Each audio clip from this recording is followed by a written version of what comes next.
Hi there, friends and fellow YouTubers. As you all know, I am an immigrant who moved to Canada 6 years back, and now I am a Canadian citizen. I came to Canada without help of any immigration lawyer or immigration firm. I am grateful for this country to have given me this opportunity. I know personally many of my friends and family members back in my home country, desperately trying to get accurate information to move to Canada. Today, I am going to share with you 5 easiest ways to get permanent residency for Canada. I will be creating a 5-video series for each of these ways to make it easier and relevant for the audience. I will post all the links in the description section below and relevant videos as required.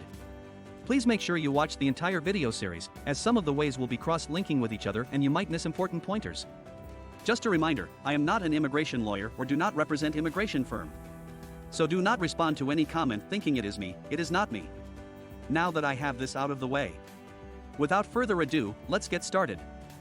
So first, let me just list all the ways that I will be discussing today in this video series. I have listed them in the order of easiest to toughest. However, there are easier ways if you have more funds. I will briefly discuss about it at the end of this video. 1. Express entry. 2. Provincial nominee program. 3. Claiming refugee status. 4. Family class sponsorship. 5. Student permit or student visa Canadian experience class. Today, I will only discuss express entry to keep the sanctity of the length of this video and to justify each section with the time it requires. Number 1. Express entry under Federal Skilled Worker Program.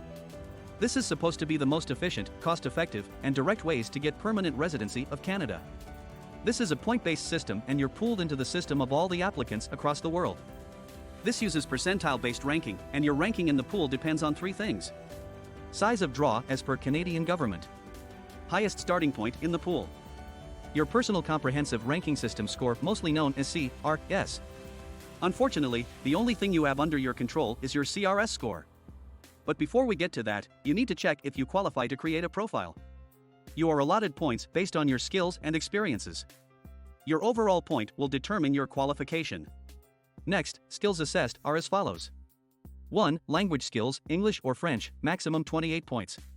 2. Education, maximum 25 points. 3. Work experience, maximum 15 points. 4. Age, maximum 12 points. 5. Arranged employment in Canada, maximum 10 points. 6. Adaptability, maximum 10 points. If you score 67 points or higher, you may qualify for the Federal Skilled Worker Program. Once you ascertain this, you can start the process, and finally, you can create your profile on CIC website, and you'll be placed in the pool.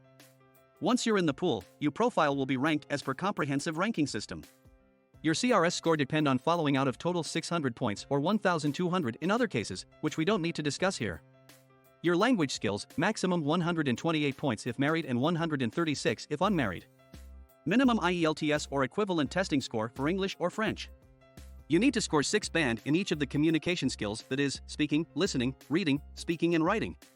These IELTS scores are then converted into Canadian language benchmark, and you're allotted points for your language skills. Additional language skills of French can earn you maximum of 22 points if married and 24 if unmarried.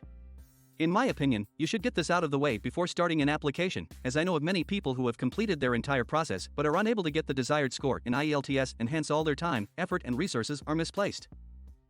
Next is your level of education. Here you can get maximum 140 points if married and 150 if unmarried. Here again, higher the education, more points you will achieve for ranking. But first, you need to get your educational degrees evaluated for Canadian equivalency with approved institutions as listed in the link below, and then based on the result of such evaluation, you can accurately determine the points in the CRS system. For instance, the master's degree in your home country may not be equal to master's, and instead it might be equivalent to bachelor's or even PhD. So your estimation of points can go wrong. Next up is work experience. Maximum 50 points if you get CLB 9 or more on all 4 first official language abilities. Again, the same thing applies. More the work experience you have, the better are your chances of getting more points and hence better ranking. These work experiences are compared with NOC employment classification, and if your employment is not listed, you can choose the one closest to your work description. Position hardly matters, but work details matter more. Next is points for your age. Maximum points are 100 if married and 110 if unmarried. In this case, it's best if you're somewhere in between 20 to 29 where you get the maximum points. Unfortunately, if you're under 18 or over 44, then you get 0 points in this section. And the last one is adaptability points from your spouse and for your previous Canadian exposure, only applicable if you're married. Same as yours, your spouse can earn points based on their language skills, their Canadian education, Canadian work experience. You get additional points if in the past you have had Canadian education or work experience, or if you have arranged employment in Canada, max 10 points. Also, one important point is that if your spouse or partner is not coming with you to Canada, or they are a Canadian citizen or permanent resident, you will earn points as if you don't have a spouse or partner. That is it from me today. See you next time with second video series of Provincial Nominee Program. Until then, take care and bye for now.